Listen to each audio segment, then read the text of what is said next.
Baik, di sini saya akan memaparkan materi mengenai sistem informasi puskesmas atau SIMPUS, sistem pelayanan di puskesmas, laporan puskesmas, dan pengelolaan data puskesmas.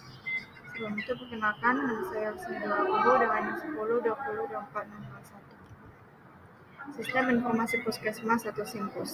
Sistem manajemen informasi puskesmas atau SIMPUS merupakan aplikasi yang fungsi utamanya menyusun data dari pendaftaran, registrasi, pemeriksaan atau diagnosis, serta pengobatan pasien. Aplikasi ini akan mempermudah dan mempercepat layanan, membentuk prosedur dan standar pelayanan, serta mendapatkan data secara akurat.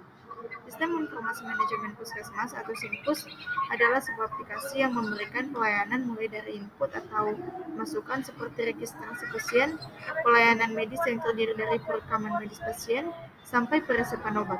Selain itu juga memberikan pelayanan output keluar seperti rekapitulasi pasien, rekapitulasi obat, rekapitulasi biaya, sampai 20 besar penyakit. Adapun komponen-komponen dari sistem informasi, pertama, komponen input, yaitu data yang masuk ke dalam sistem informasi. Kedua, komponen model, yaitu kombinasi prosedur, logika, dan model matematika yang memproses data yang tersimpan di basis data dengan cara yang sudah ditentukan untuk menghasilkan keluaran yang diinginkan. Ketiga, komponen output, yaitu hasil informasi yang berkualitas dan dokumentasi yang berguna untuk semua tingkatan manajemen. Keempat, komponen teknologi, yaitu alat dalam sistem informasi.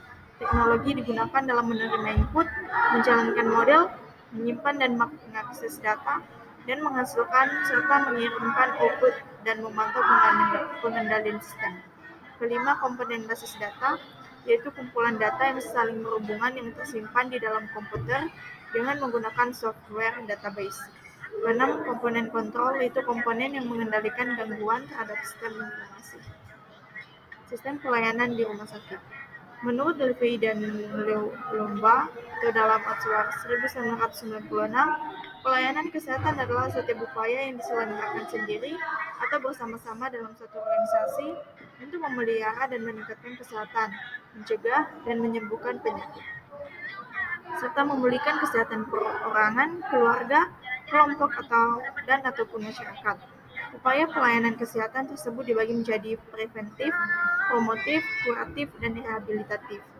Undang-Undang Nomor 36 Tahun 2009 tentang Kesehatan mendefinisikan upaya pelayanan kesehatan tersebut, yaitu pertama, pelayanan kesehatan promotif adalah suatu dan serangkaian kegiatan pelayanan kesehatan yang lebih mengutamakan kegiatan yang bersifat promosi kesehatan. Kedua, pelayanan kesehatan preventif adalah suatu kegiatan pencegahan terhadap suatu masalah kesehatan ataupun penyakit. Ketiga, pelayanan kesehatan kuratif adalah suatu kegiatan yang ditujukan untuk menyembuhkan penyakit, pengurangan penderitaan akibat penyakit, pengendalian penyakit atau pengendalian kecacatan agar kualitas penderita dapat terjaga seoptimal mungkin. Keempat, pelayanan kesehatan rehabilitatif adalah kegiatan dan serangkaian kegiatan untuk mengembalikan bekas penderita ke dalam masyarakat sehingga dapat berfungsi lagi sebagai anggota masyarakat yang berguna untuk dirinya dan masyarakat semaksimal mungkin sesuai dengan kemampuannya.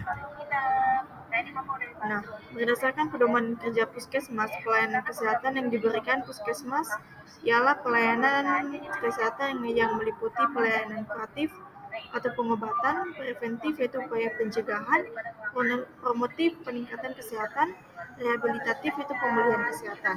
Namun pelayanan utama yang diusahakan oleh puskesmas adalah pelayanan kesehatan promotif dan preventif.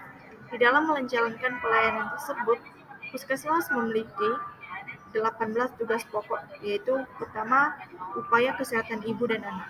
Kedua, upaya keluarga berencana. Ketiga, upaya peningkatan gizi. Keempat, upaya kesehatan lingkungan. Kelima, upaya pencegahan dan pemberantasan penyakit menular.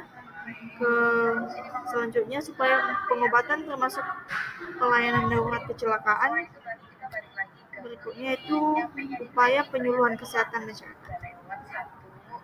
Lalu upaya kesehatan sekolah, upaya kesehatan olahraga, upaya perawatan kesehatan masyarakat, upaya kesehatan kerja, upaya kesehatan gigi dan mulut, upaya kesehatan jiwa, upaya kesehatan mata, upaya laboratorium sederhana, upaya pencatatan dan pelaporan dalam rangka rekayasa sistem informasi kesehatan, upaya kesehatan usai lanjut, upaya pembinaan pengobatan tradisional. Pelaksanaan penilaian kinerja di puskesmas. Bahan yang dipakai pada penilaian kinerja puskesmas adalah hasil pelaksanaan pelayanan kesehatan, manajemen puskesmas, dan mutu pelayanan.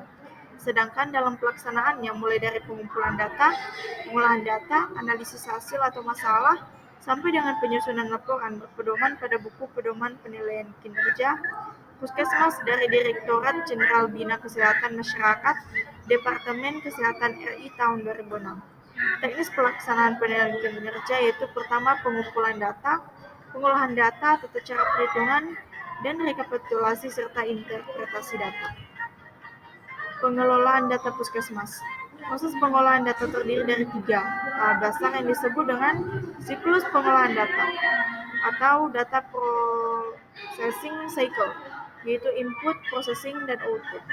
Dalam pengolahan data terjadi proses pengembangan siklus pengolahan data yang mana komponen-komponen dalam pengolahan data bertambah.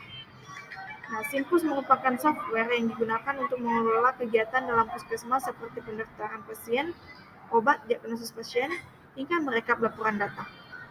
Software berbasis web tersebut dapat dijalankan lintas sistem operasi, yaitu cross-platform. Penggunaan web ini dapat dijalankan melalui browser seperti Mozilla, Firefox, Internet Explorer, Google Chrome, Opera, dan sebagainya.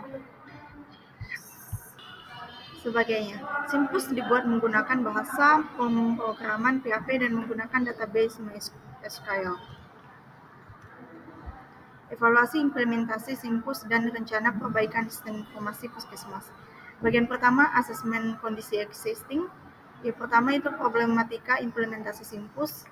Aspek infrastruktur teknologi sistem Simpus yang ada belum mencapai tingkat optimal dalam mendukung operasional harian. Kedua, aspek kompetensi SDM, yaitu unit Polikia masih bergantung pada sistem pencatatan konvensional.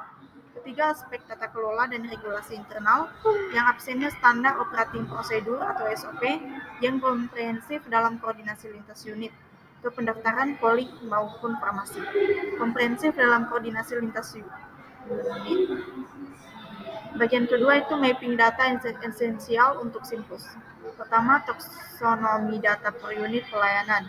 Yang pertama itu unit registrasi atau pendaftaran. Kedua, unit poli umum. Ketiga, unit polikia, kesehatan ibu dan anak. Keempat, unit program TB. Kelima, unit program gizi. Selanjutnya, unit laboratorium. Unit farmasi, data agregat untuk laporan. Bagian ketiga, business proses dan data flow. Workflow terintegrasi dan entry point data. Tahap pertama itu front office ke pendaftaran. Tahap kedua klinik atau poli, yaitu pemeriksaan.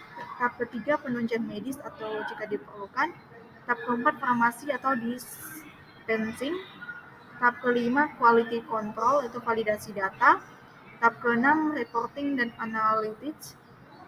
Dan bagian keempat yaitu root cause analysis atau laporan LB1 sampai LB4, investigasi sumber data dan gap analisis. Laporan LB1 itu data morbiditas, laporan LB2 itu KIA, gizi dan imunisasi, laporan LB3 itu logistik farmasi, laporan LB4 itu produktivitas dan program. Bagian kelima strategic recommendations. Yang pertama itu quick wins 0 sampai 3 bulan.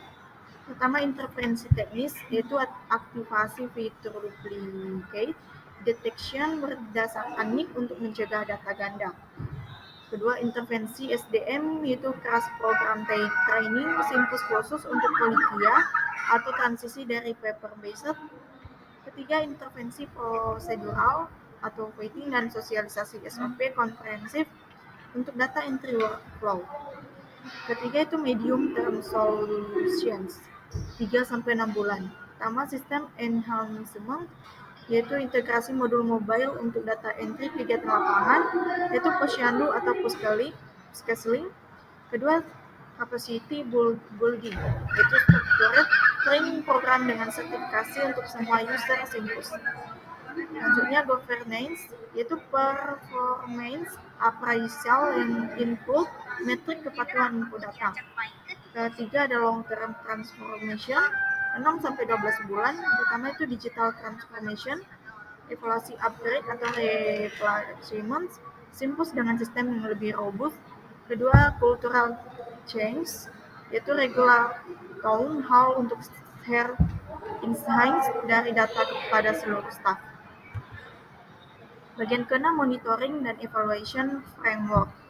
Pertama, Key Performance Indicators atau KPI, yaitu KPI proses merupakan persentase same day entry, targetnya 100%. Kedua, KPI output, yaitu akurasi data atau manual vs system, target concordance-nya itu 98%. KPI outcome, utilization rate Simpus untuk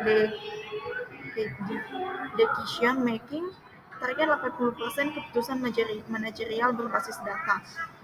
Selanjutnya, evaluation timeline, yaitu weekly, dashboard review dan quick troubleshooting. Monthly, yaitu comprehensive data quality report dan corrective actions. Quarterly, yaitu strategic review dan adjustment rencana aksi. Selanjutnya, annual, yaitu impact assessment dan planning untuk tahun berikutnya. Kita sampai ke kasus yang pertama, yaitu kasusnya seorang mahasiswa manajemen informasi kesehatan yang sedang melakukan praktik kerja lapangan di sebuah puskesmas menemukan adanya duplikasi data pasien data dalam sistem Simpus, di mana satu pasien tercatat 2 kali dengan nik dan nama yang hampir mirip. Hal ini menyebabkan kebingungan dalam pencatatan riwayat kunjungan dan pengobatan, serta berdampak pada ketidakakuratan laporan kunjungan pasien harian dan bulanan. Permasalahan ini terjadi akibat kesalahan dalam input data oleh petugas pendaftaran yang tidak memverifikasi nik dan dengan benar. Kejadian ini menunjukkan pentingnya validasi data saat pendaftaran dan perlunya pelatihan petugas dalam penggunaan sistem Simpus untuk menjaga keakuratan dan keutuhan data pasien di puskesmas. Pembahasannya itu permasalahan duplikasi data pasien dalam Simpus mencerminkan lemahnya validasi dan standar operasional prosedur atau SOP saat pendaftaran pasien di puskesmas. Ketidakhati-hatian dalam pencatatan nik dan identitas pasien menyebabkan satu pasien memiliki 2 entry berbeda yang berdampak pada keracuan riwayat kunjungan dan pengobatan. Hal ini tidak hanya memengaruhi kualitas pelayanan, tetapi juga keakuratan laporan bulanan yang disusun oleh bagian tata usaha atau manajemen informasi kesehatan. Duplikasi data bisa dihindari dengan penggunaan sistem validasi otomatis berbasis nik dan penerapan SOP yang ketat pada proses input data. Mahasiswa nik memiliki peran strategis dalam membantu identifikasi kesalahan dan memberikan rekomendasi perbaikan sistem secara pelatihan petugas dalam penggunaan aplikasi Simpus secara tepat. Kasus kedua, mahasiswa nik yang bertugas membantu menyusun laporan bulanan puskesmas menghadapi kendala karena data dari berbagai unit pelayanan seperti poli gigi, KIA, dan gizi dikumpulkan secara manual dan dalam format yang tidak seragam. Hal ini mengakibatkan keterlambatan dalam penyusunan laporan dan kesulitan dalam merekapitulasi data kunjungan, tindakan, serta cakupan pelayanan. Ketidakterpaduan sistem antar unit menjadi hambatan utama dalam integrasi data ke dalam Simpus, yang seharusnya menjadi sumber utama laporan. Kasus ini menggambarkan perlunya standarisasi format laporan antar unit dan integrasi sistem pelayanan dalam satu platform terpusat untuk mendukung pengelolaan data yang efisien dan pelaporan tepat waktu ke Dinas Kesehatan. Pembahasannya, keterlambatan penyusunan laporan bulanan di puskesmas yang disebabkan oleh ketidakterpaduan data yang antar unit pelayanan mengindikasikan perlunya pemuatan sistem informasi yang terintegrasi. Masing-masing unit masih bekerja secara manual atau menggunakan sistem terpisah yang tidak sinkron dengan Simpus, sehingga menghambat pengolahan dan konsolidasi data secara tepat. Akibatnya, laporan penting seperti cakupan imunisasi, kunjungan ibu hamil, dan pelayanan gizi menjadi tidak tepat waktu dan bisa mempengaruhi perencanaan program kesehatan di tingkat kabupaten.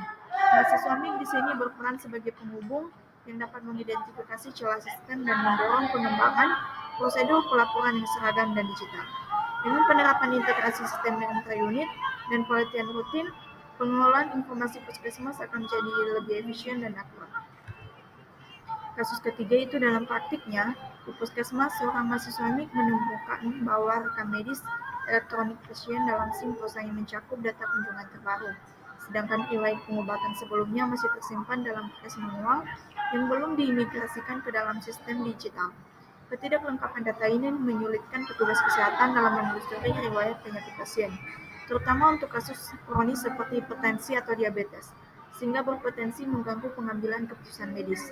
Selain itu, laporan penyakit tidak menular yang dikirim ke dinas kesehatan menjadi tidak akurat karena data historis belum tercatat dalam sistem.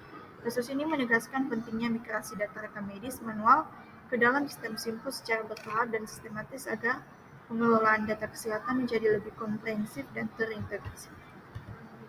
Pembahasannya, ketiadaan riwayat medis pasien secara lengkap dalam SIMPUS menunjukkan bahwa digitalisasi di puskesmas belum sepenuhnya optimal, khususnya dalam proses migrasi dan rekam medis manual ke elektronik. Ketergantungan pada berkas fisik menyebabkan informasi penting sering terlewat atau tidak tercatat ke dalam sistem digital, yang berdampak langsung pada kualitas pelayanan medis dan ketepatan diagnosa, terutama untuk penyakit kronis. Selain itu, laporan epidemiologi atau pemantauan penyakit tidak menular menjadi tidak valid karena data yang digunakan bersifat parsial. Massonik memiliki peran penting dalam mendukung proses migrasi data, verifikasi, dan validasi rekam medis elektronik, sekaligus mengedukasi petugas tentang pentingnya konsistensi dan kelengkapan data dalam mendukung sistem kesehatan berbasis data. Perbaikan sistem dan manajemen data yang menyeluruh akan meningkatkan efisiensi pelayanan dan kualitas pelaporan di puskesmas. Baik, sekian presentasi atau pemaparan materi dari saya. Saya ucapkan terima kasih.